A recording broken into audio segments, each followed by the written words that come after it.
How's it going, football fans? Welcome inside the set of Gridiron Glory. Our postseason coverage continues tonight. Thank you for being here with us. I'm your host, Blake Brody. It's week 2 of the playoffs in Southeast Ohio, and 2 of our teams are still around. Jackson and Tri-Valley each play tonight for a spot in next week's regional finals. Down the road in West Virginia, the playoffs also kicked off tonight. And one of those Mountaineer State playoff matchups came between Williamstown and Madonna. The 2-seed Yellow Jackets coming into the playoffs rolling, having completed their first undefeated season since 2006. But Madonna lurks as a dangerous 15 seed as 3 of their 4 losses have come against West Virginia playoff teams. At the desk with us and covering this matchup tonight, Pat Moore. Pat, it's the 2 versus 15 matchup. On paper, it looks easy, but Madonna's a dangerous team. You're saying it could be a competitive one tonight.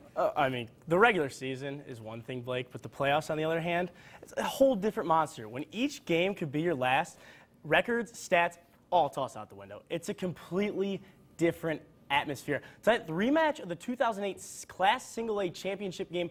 Williamstown won that matchup and looking to do it again tonight. Williamstown students trying to stay warm. The weather was quite brisk. It's a frigid night. Quite brisk, the word I like to use. Late first quarter here, Jake Tracewell is picked off by Garrett Hypes, who happens to be the opposing quarterback here. He's helping his own cause. He goes 70 yards and the score. PAT was blocked, though. 6-0 Blue Dons with just under 2 minutes in the first quarter. Yeah, exactly. Second quarter, though. Trey King is looking to respond here, and he is going to take it 17 yards, pushed out of the bounds right when he goes down the sideline. He's going to get pushed out of bounds here at the 5-yard line. He would actually punch in the next play later. Williamstown takes the lead 7-6 after the PAT. Madonna responding, though, and it's going to be Hypes, the quarterback, but he's going to find sophomore Elliot Nero for a 69-yard touchdown catch. He's going to put it on the afterburners down the sideline. Donna playing tough. Coach Terry Smith, he's going to take a Yellow Jackets out for the play after, trying to pick his defense up and stop the Blue Dons with 2-point conversion. Whatever he did, it works. The 2-point conversion failed. 12-7 Madonna. Now Tracewell, it's his turn to respond. He's going to find Trey King, the running back, Mr. Everything for him. He's going to do a little bit of showboating here. Just the last he better get in the end zone. He finally gets in there. Yellow Jackets back on top, 14-12. Look at that bell ring. Victory bell, baby. Victory, victory, victory. And facing a 4th and 1, though. Here's Nick Osmond for the Blue Dons. Another sophomore takes a handoff 19 yards into Yellow Jackets territory. Huge 4th down conversion. And then 3 plays later, Nero goes 24 yards, this time on the ground for the score. 2-point conversion again failed. 18-14 Madonna, though, with just over 3 minutes and a half. And 3 minutes is enough for Trey King, and the Yellow Jackets, 21-yard gain here. And then 4 plays later, Mike Adams, he's going to take the end zone. 7-yard touchdown run. Williamstown takes back the lead 21-18, and would end up winning the seesaw battle 38-31, and they're on to the second round. You got to look at some stats here. Honestly, Trey King doing it on the ground in the passing game, too. Right, little everything. He is just the X factor for this team. Okay, well, we knew Madonna. We went into the game saying Madonna would be a dangerous 15 seed. Sure enough, it's a game that's decided by only 7 points.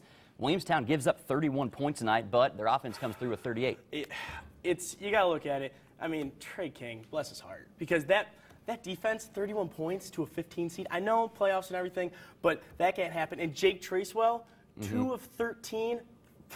Second round, nope. If they want to keep winning, can't happen. Right, okay, so now next up they have 7-seeded Valley. They took down Meadow Bridge tonight. I'm sure Coach Smith is going to want to get that defense tightened up a little bit. Oh, they have to. I mean, it's playoffs. If they don't get that done, they're out. Honestly, right. If that defense can't stop the pass, and you saw they had over 200 passing yards, then forget about it. Honestly, that secondary really needs to shape up. In my opinion. Well, as long as their offense keeps putting up 38, I like Williamstown's chances. So do I. All right, Pat, thanks a lot tonight, man. Hey, football fans, for the 3rd week in a row, we have an undefeated matchup here, an undefeated showdown. Jackson and Jonathan Alder put their undefeated records on the line with a trip to the regional finals at stake. Highlights are coming of this matchup, so stick around. Well, tonight throughout the show, our reporters who covered our Player of the Year candidates will be persuading you to vote for their respective player. So without further ado, Keith Turner tells you why you should vote for Wahama's Isaac Lee. Why to vote for Mr. Isaac Lee for your Gridiron Glory Player of the Year? Well, he is a very dominant force anywhere on the field. As a running back or as a defensive back, you name it, Lee is all over the field. The tall, strong, fast, and physical Lee has definitely been a leader for WOUB.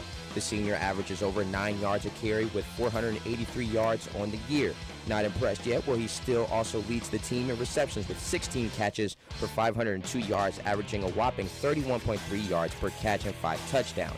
On the defensive side of the ball, he has an interception and a fumble recovery. Still not convinced, also he has completed 2 passes for 60 yards and a touchdown with no interceptions. But remember, he's just the running back. And don't forget, he's accumulated all these stats over just 8 games. So vote yes for number 5, the White Falcons all-around player.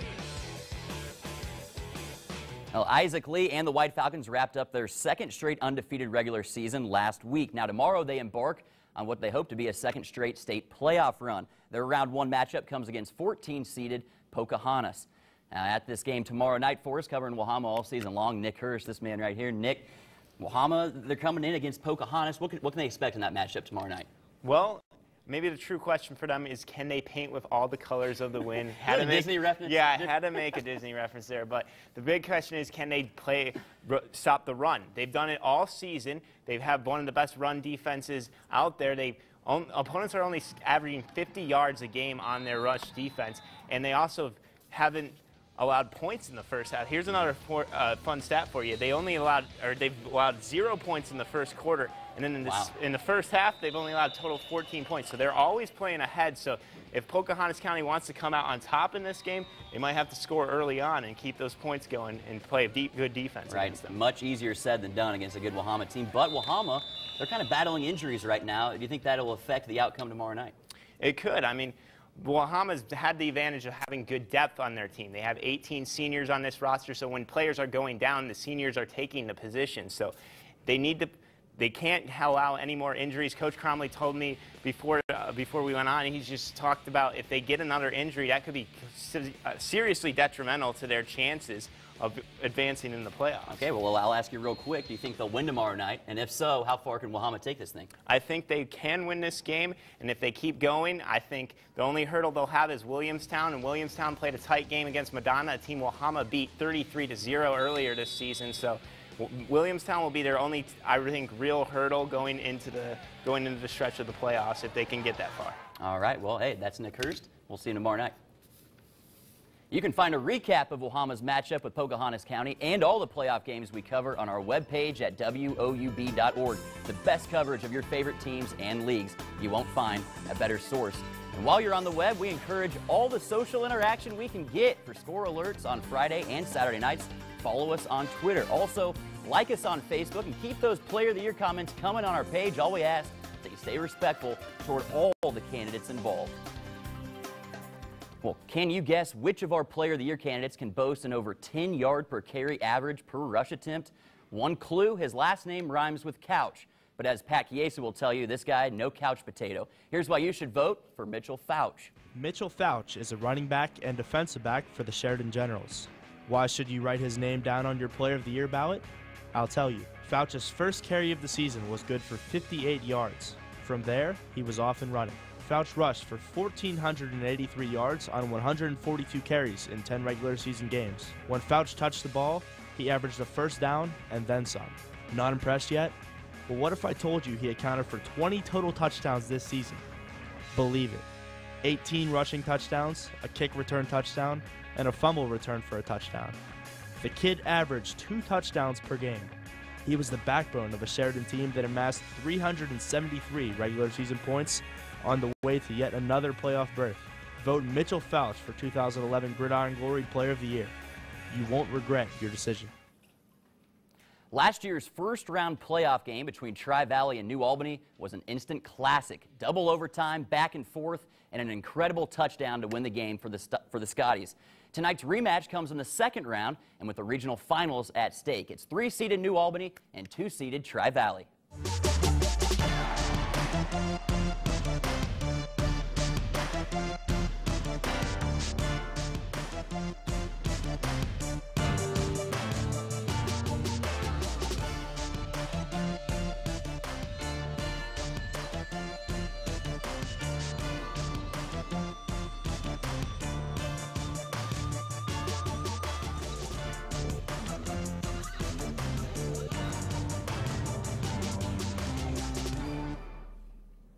At this matchup for us tonight, live in Zanesville, our very own Glenn Janos.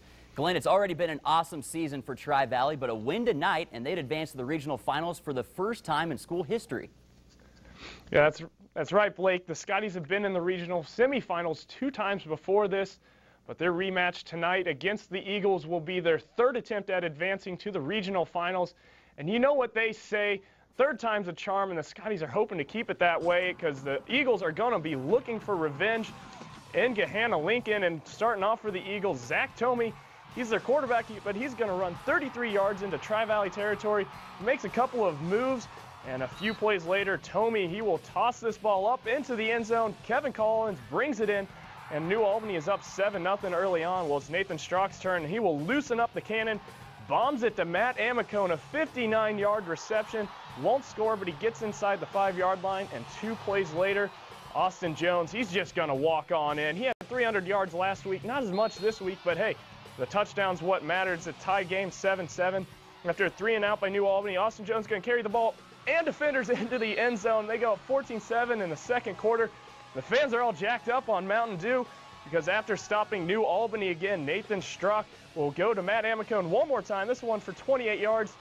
They won't get any points on the drive, but it's okay because their defense was on the spot. They held New Albany once more, but Nathan Strock gave it right back to the Eagles as Collins intercepts the pass, gets a few return yards out of it, and they're going to try to score at the end of the half, but Austin Jones says, no way. With a monstrous hit, that guy can play defense too as well as run the ball. In the start of the third quarter, he will run, and he's going to have just he's running angry tonight. Massive stiff arm, get off me. They had a 9-minute drive to start the quarter, only get a field goal, got an onside kick after that, but Nathan Strock fumbles. That's their 2nd turnover of the night. New Albany recovers. But hey, Nathan Strock wants the ball back, and he'll get it back right here with a nice interception off the tip, and he will score the final touchdown of the night, go up 24-7 as the Scotties get that historic win. And on the night, though, it was a kind of a pedestrian game for the Scotties, only 360 total yards of offense, but that doesn't matter. They got the win, and that's the most important thing as they advance. No doubt about it, Glenn. They get that historical win, and you know, coming into this game, the defense might have been the question mark after giving up 30 points in round 1 last week, but only gave up 7 points tonight. They certainly brought the D. Well, that's right, Blake. Last week against Tecumseh, gave up over 350 total yards. Tonight, just 150. And Coach Buttermore said earlier during the week, if they play defense like they did against the Arrows in the first round, there's no way they're going to win, but they stepped up tonight. The Eagles had 80 yards on their first drive. The rest of the night, only 70. That's what a good defense will do for you. That will win you games. All right, so it sets up a showdown with 1-seeded Marion Franklin. Do you see any areas of improvement for Tri-Valley going into that matchup? Well, really, I mean, the offense was a little pedestrian, like I said, but Nathan Strock, he's a weapon. You know that'll come out at some point. And Austin Jones, as long as he just keeps running the way he has, I really think Tri-Valley's got a chance to advance to. All right, well, we look forward to seeing how that one plays out. Glenn Janos, thanks a lot tonight, man. Well, our next Player of the Year candidate accounted for 1,900 total yards on the season, all while being a key component to the team's defense. Our Colin Brown believes there's not a better choice than Maysville's Jeremy Willison. Why should you vote for Jeremy Willison for Player of the Year? Because Jeremy is not your typical senior. For the Maysville Panthers, he's their running back, cornerback, and kick/punt returner, seeking vengeance in his senior season after breaking his foot last year. But Willison didn't let a foot injury slow him down.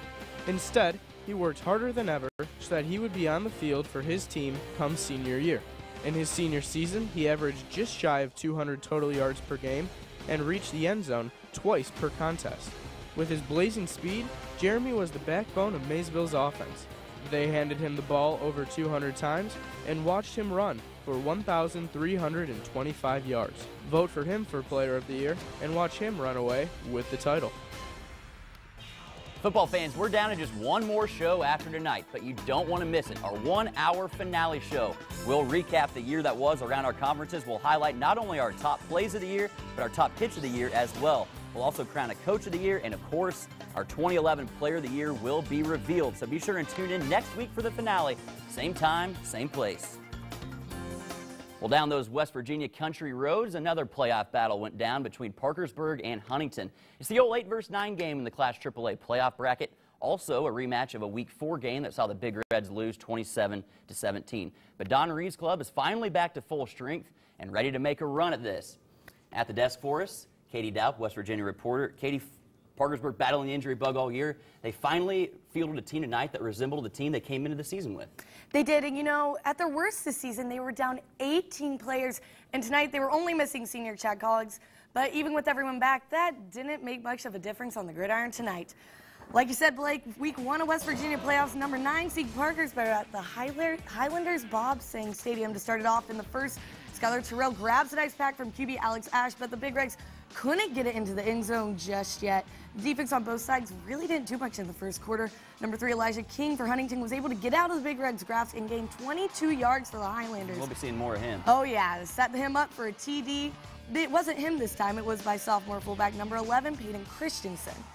Senior Adam Lindemuth of Parkersburg says no in response with a 14-yard push for a first down. And he turned this pretty little Good to have Lindemuth back. Oh gosh, we love Lindemuth, and you know he's been doing so much for these Parkersburg. He did a lot tonight, and you know he turns this into a touchdown, and that ended the first quarter. The Highlanders, they didn't like that, and they came back pushing in the second, but when QB Mark Shaver finally gets a chance to throw the ball, look at this, Blake, he gets picked off by senior Jeremy Bell, who takes it, keeps running and running and running for 60 yards. Stuff for Big Reds there. Oh yeah, definitely. And a Big Red first down, and Adam Lindemuth again.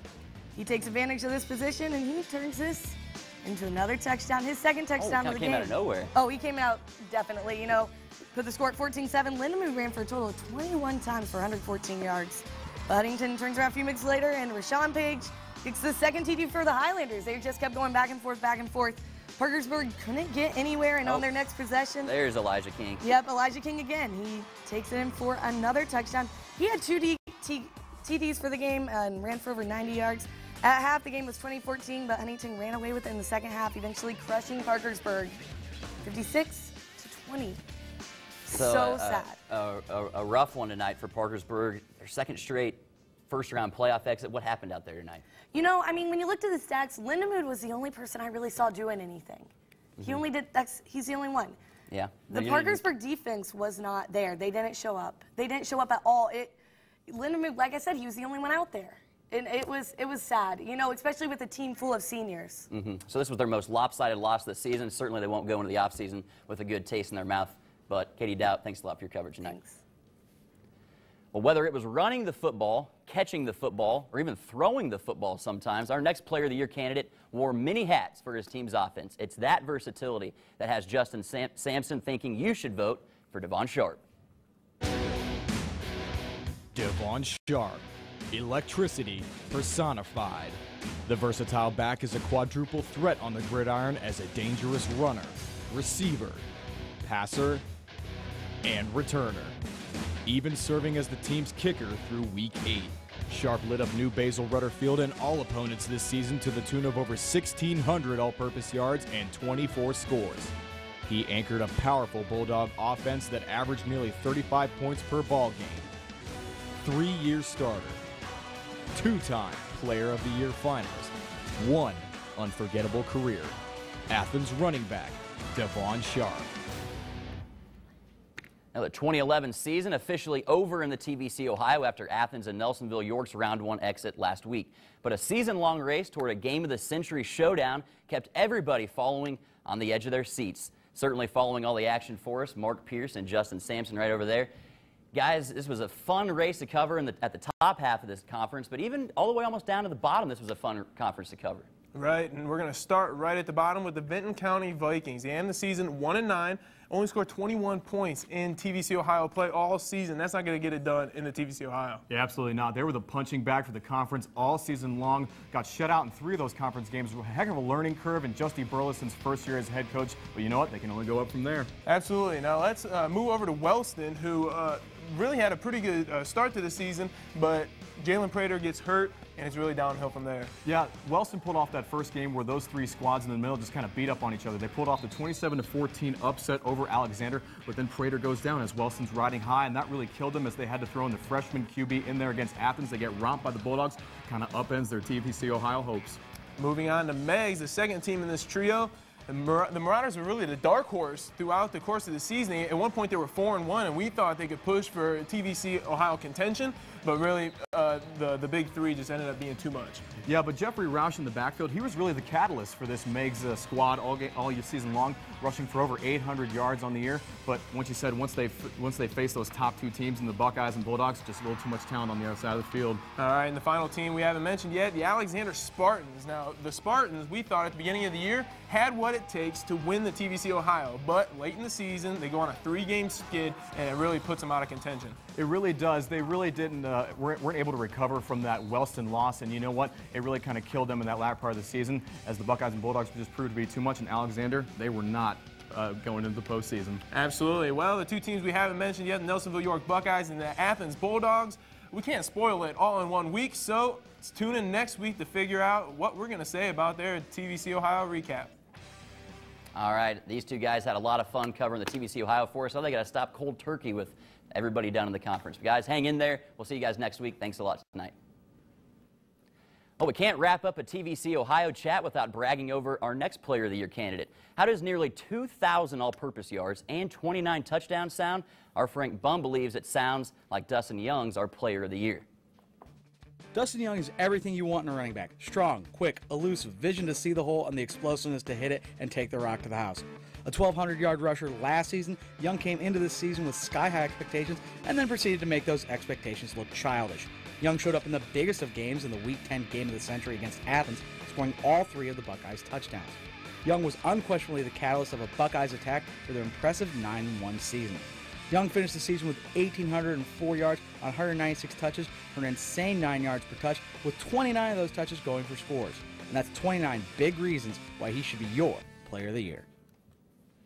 Well, it doesn't get much better for a football fan than 11-0 versus 11-0 with the season on the line. So naturally, Jackson's matchup with Jonathan Alder tonight has everybody's attention. Two teams with a will to win that's been undeniable all season long.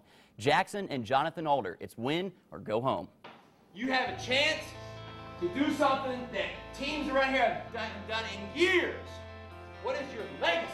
You owe to every gentleman in this room tonight to play your best game that you played in your high school career. I'm not talking about this year. I'm talking about anytime you've ever suited up.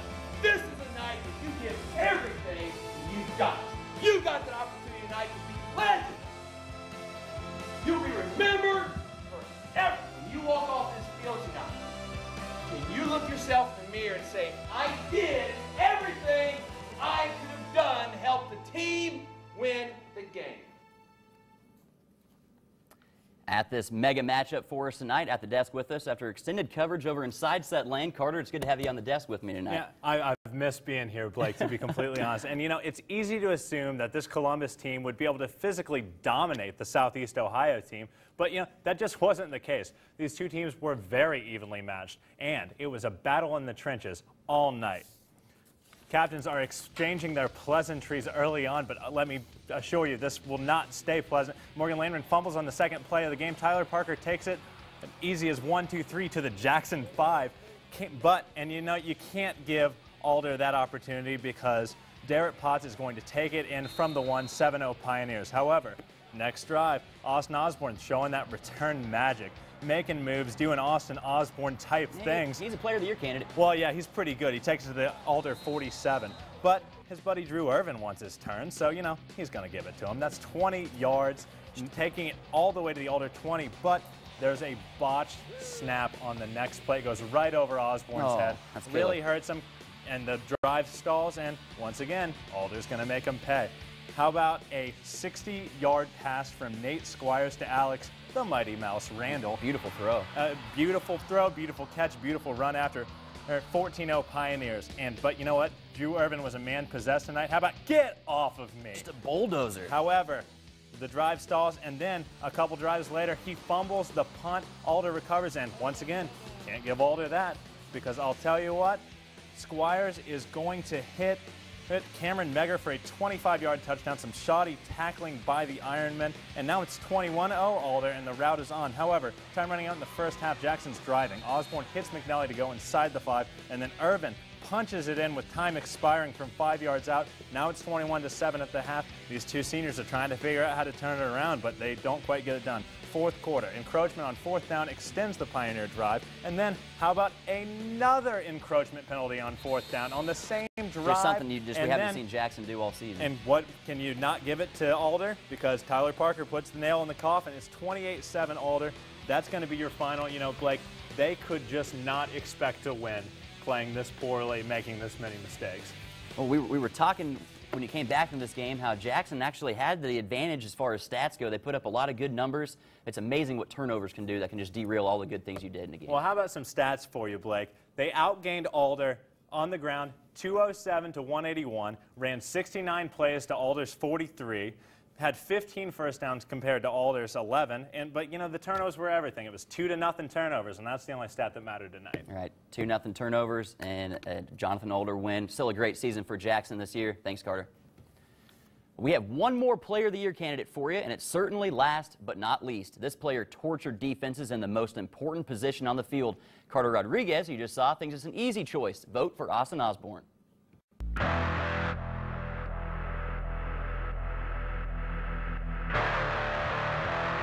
So you're looking for a reason to vote for Austin Osborne for Gridiron Glory Player of the Year. Well, one reason could be that he was voted a captain by his teammates in his first year after transferring. No? Well, then it might be the way he's dominated literally every phase of the game all season. How about the fact he finished his regular season with 1,013 yards in the air and ran for 889 on the ground? Still doubtful? Osborne will run all over you like he ran all over defenses en route to 31 total touchdowns. And it wasn't just offense. He killed it on special teams with 2 blocks and 2 return touchdowns, and headed a defense that wreaked havoc all year. Some great games led to some top plays. Here are tonight's plays of the week. Number 3, we go out to Logan, Jackson, and Jonathan Alder, undefeated against undefeated. This is just a 3-yard run from Drew Irvin, but you're not going to see a better 3-yard run than that. Just get off me. 3 yards, 1. Just boom. Like I said, human bulldozer, Drew Irvin, making noise. Number 2, Huntington's Elijah King, a 56-yard touchdown, the spin move after the catch. He puts on the afterburners, takes it all the way to the promised land. Huntington would take this one 56-20. Number 1, Williamstown looking to make maybe another state championship run from 08. Here's a 59-yard touchdown pass to Trey King. He does it all. Tries to showboat a little bit, but no, don't worry, he gets in the goal line there. Williamstown takes this one tonight, 38-31. Well, that does it. Thanks again for joining us in this week's show. Come back next week for our 1-hour finale. For everybody here, I'm Blake Brody. Nothing better than Friday night's Gridiron Glory.